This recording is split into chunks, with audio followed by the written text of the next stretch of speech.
नमस्कार दोस्तों। पिछले वीडियो में हमने हस्तमैथुन को हमेशा हमेशा के लिए कैसे छोड़ना है इसके बारे में तो जान लिया है, लेकिन आपने बार बार हस्तमैथुन करके जो वीर्यनाश किया है उसकी भरपाई कैसे करना है उसके बारे में आज की इस वीडियो में हम जानेंगे। तो इस वीडियो को अब शेयर करने की जिम्मेदारी आपकी है, क्योंकि इस वीडियो में जो नुस्खा बताया गया है वो वीर्यनाश की भरपाई में 100% काम करता है। ये हमारी गारंटी है। तो चलो अब वीडियो देखो और लास्ट में अपनी फीडबैक कमेंट में ज़रूर बता के जाना। दोस्तों, अगर हम वीणा के तार को हटा दें और फिर आपसे कहें कि आप इसे बजाओ, तो क्या आप उसे बजा पाएंगे? नहीं ना, क्योंकि तार के बिना वीणा बज ही नहीं पाएगी और उससे वह सुरताल भी नहीं आएंगे। ठीक इसी तरह हमारा शरीर भी है। अगर हम अपने शरीर से वीर्य का नाश कर देते हैं तो हमारे शरीर की ऊर्जा, ओजस और जीवन शक्ति सब कुछ चला जाता है। अत्यधिक हस्तमैथुन से हमारे शरीर में कमजोरी आ जाती है, किसी काम में मन नहीं लगता और कई प्रकार के नकारात्मक विचार आने लगते हैं। इसके कारण हम विभिन्न बीमारियों से घिर जाते हैं।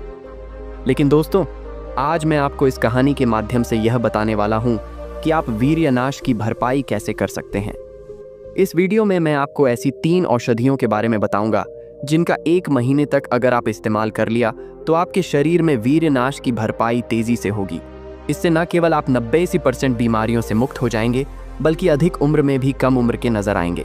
साथ ही मैं आपको यह भी बताऊंगा कि इन औषधियों का उपयोग किस प्रकार से करना है।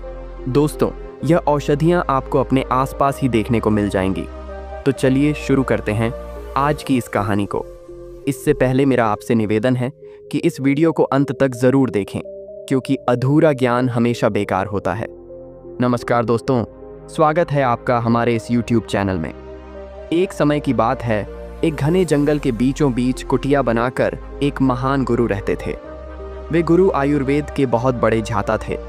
उनके पास दूर दूर से लोग अपनी समस्याओं का समाधान पाने के लिए आया करते थे। वह गुरु सभी की समस्याओं को ध्यानपूर्वक सुनते थे और उनका उचित समाधान देते थे। उन गुरु के पास हर बीमारी और समस्या का समाधान था। एक दिन उनके पास एक युवक आया जिसकी उम्र लगभग 20 वर्ष थी, लेकिन अभी से ही उसके चेहरे पर झुर्रियां थीं, आंखें ढसी हुई थीं, माथे पर चिंता की लकीरें थीं और उसका शरीर बहुत कमजोर लग रहा था। ऐसा प्रतीत हो रहा था मानो वह कई सालों से बीमार हो। जब वह युवक गुरु के पास पहुंचा तो गुरु ने उससे पूछा, पुत्र क्या हुआ, तुम इतने चिंतित क्यों हो? तब उस युवक ने कहा, गुरुदेव, मैं बहुत परेशान हूं, मुझे समझ ही नहीं आ रहा कि मैं क्या करूं। युवक की यह बात सुनकर गुरु ने कहा, पुत्र, तुम अपनी समस्या खुलकर बताओ, मैं अवश्य तुम्हारी समस्या का समाधान करूंगा। फिर वह युवक गुरु के पास बैठ गया और कहने लगा, गुरुदेव, मेरी एक बहुत बुरी आदत है। मैं हर दिन हस्तमैथुन करता हूं और इसी आदत के कारण मेरी यह दशा हो गई है। मैंने कई बार इसे छोड़ने का प्रयास भी किया, लेकिन छोड़ नहीं पाया। इसे छोड़ने के लिए मैंने बहुत सी दवाइयां खाईं और कई तरह का इलाज करवाया, जिसमें मेरा बहुत सा पैसा भी खर्च हुआ, लेकिन इसके बावजूद भी मुझे कोई लाभ नहीं हुआ। अब मेरी ऐसी स्थिति हो गई है कि मेरे पास पैसे भी नहीं बचे हैं। युवक की बात सुनकर गुरु ने उसकी समस्या समझ ली और बोले, पुत्र, तुमने अपने शरीर की उस शक्ति का नाश किया है जिसका निर्माण होने में वर्षों लगते हैं, लेकिन चिंता मत करो, आज मैं तुम्हें इसे छोड़ने का एक सरल उपाय बताता हूँ। इसके साथ ही मैं तुम्हें 3 आयुर्वेदिक औषधियों के बारे में भी बताऊंगा। यदि तुम इनका 1 महीने तक नियमित रूप से सेवन करोगे तो तुम्हारे शरीर की जीवनी शक्ति लौट आएगी और वीर्य का निर्माण तेजी से होगा। फिर गुरु उस युवक से कहते हैं, पुत्र, यह औषधियां तुम्हें आसानी से मिल जाएंगी, क्योंकि इनका निर्माण हमारी धरती मां प्रकृति ने किया है, इसलिए तुम्हें कहीं जाने की आवश्यकता नहीं है। गुरु की यह बात सुनकर युवक के चेहरे पर मुस्कान आ गई और वह गुरु से कहने लगा, गुरुवर, कृपया करके मुझे इसके बारे में विस्तार से बताइए। तब गुरु ने कहा, पुत्र, पहले यह समझो कि वीर्य का नाश करने से क्या होता है।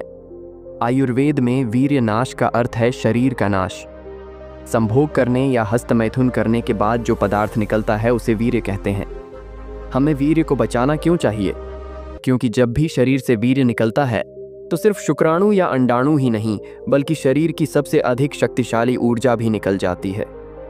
यह ऊर्जा केवल आपके निचले अंगों में नहीं होती, बल्कि शरीर की हर नस और हर नाड़ी में जीवन शक्ति के रूप में मौजूद रहती है। गुरु ने आगे समझाया, पुत्र, हमारे पास आंखें तो हैं, लेकिन अगर आंखों की रोशनी चली जाए तो क्या वे आंखें हमारे काम की हैं?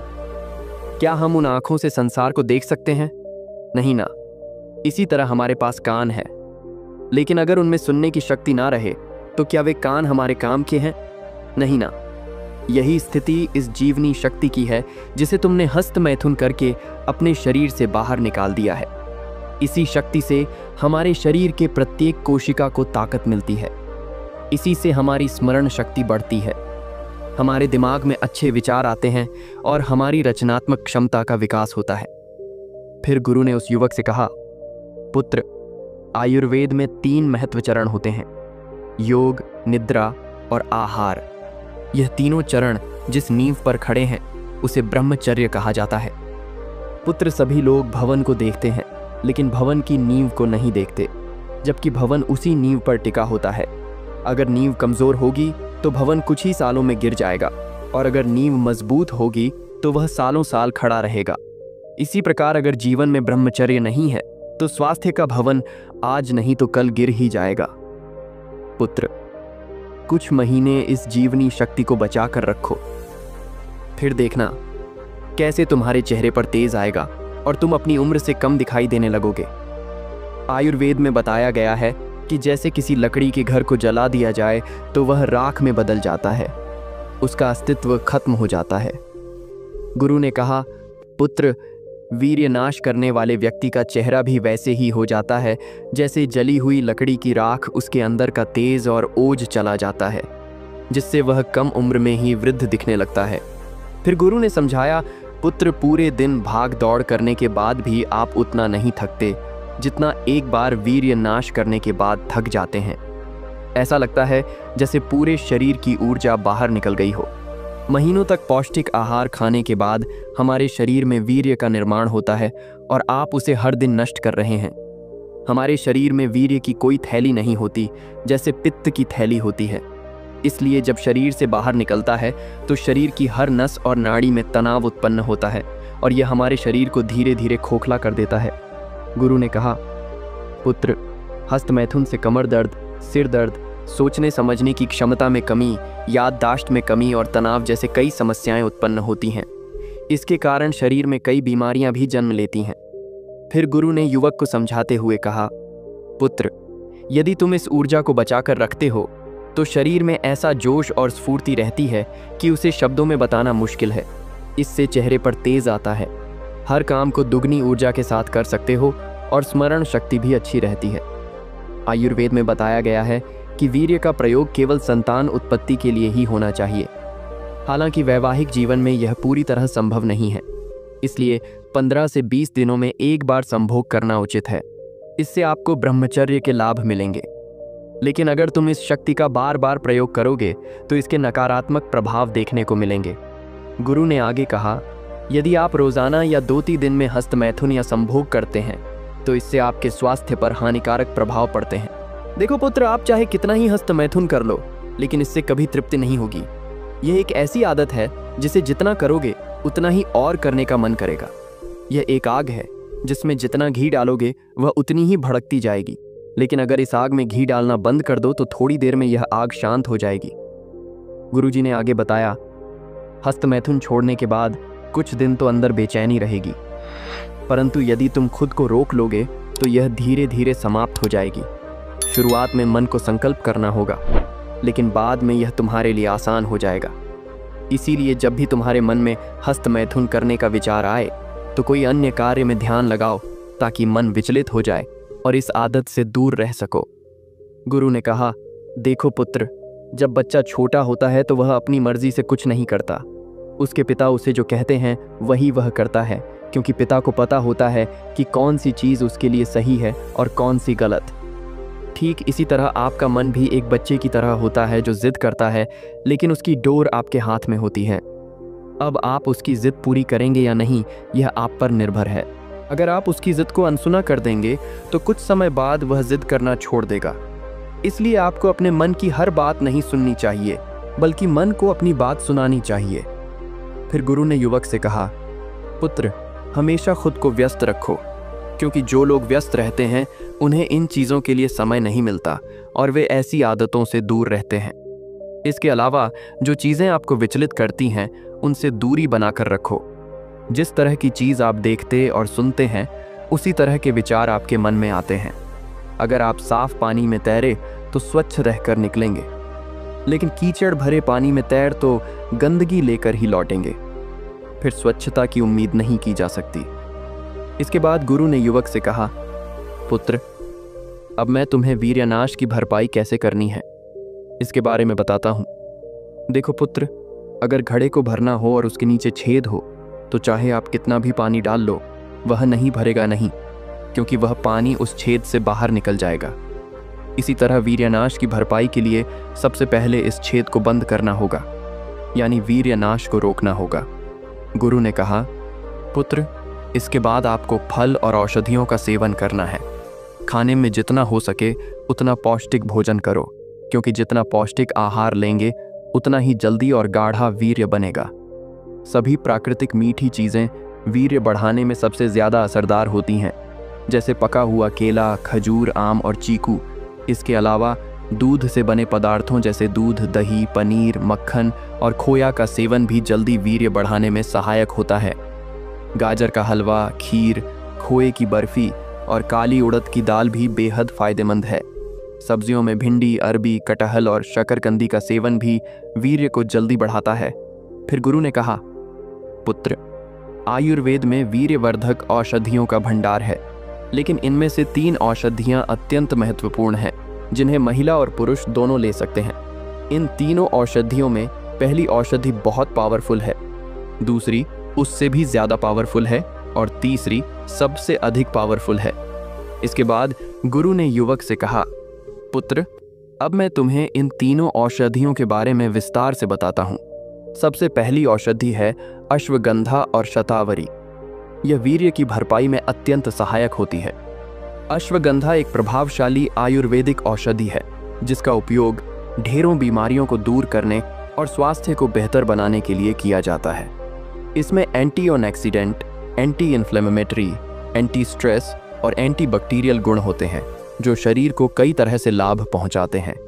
अश्वगंधा शरीर की रोग प्रतिरोधक क्षमता को बढ़ाता है, दिमाग की कार्य क्षमता में सुधार करता है, तनाव से राहत देता है, अच्छी नींद लाता है, डिप्रेशन दूर करता है और कई अन्य बीमारी का नाश करता है। गुरु ने आगे कहा, पुत्र, अश्वगंधा आपके स्पर्म काउंट को भी बढ़ाता है। फिर गुरु ने युवक को शतावरी के बारे में बताया। पुत्र, शतावरी एक औषधीय जड़ी बूटी है जो महिलाओं के लिए विशेष रूप से लाभकारी है। इसके सेवन से वजन घटाना, माइग्रेन का समाधान, डायबिटीज कंट्रोल और यौन क्षमता में वृद्धि जैसे लाभ होते हैं। फिर गुरु ने कहा, पुत्र, आपको अश्वगंधा और शतावरी का प्रयोग इस प्रकार करना है। इन दोनों का पाउडर बना लें और रोज एक छोटी चम्मच पानी में मिलाकर पी लें। गुरु उस युवक से कहते हैं, पुत्र, दूसरी औषधि है शिलाजीत। आयुर्वेद में कहा गया है कि माचिस की तीली पर जितना मसाला होता है बस उतनी सी मात्रा में शिलाजीत लेनी चाहिए। शिलाजीत एक आयुर्वेदिक औषधि भी है जिसका सदियों से इस्तेमाल शरीर में ताकत बढ़ाने, प्रतिरक्षा प्रणाली को मजबूत करने और यौन स्वास्थ्य बेहतर बनाने के लिए किया जाता रहा है। यह एक चिपचिपा काले रंग का तार जैसा पदार्थ है जो ऊंची पर्वत श्रृंखलाओं की चट्टानों में पाया जाता है।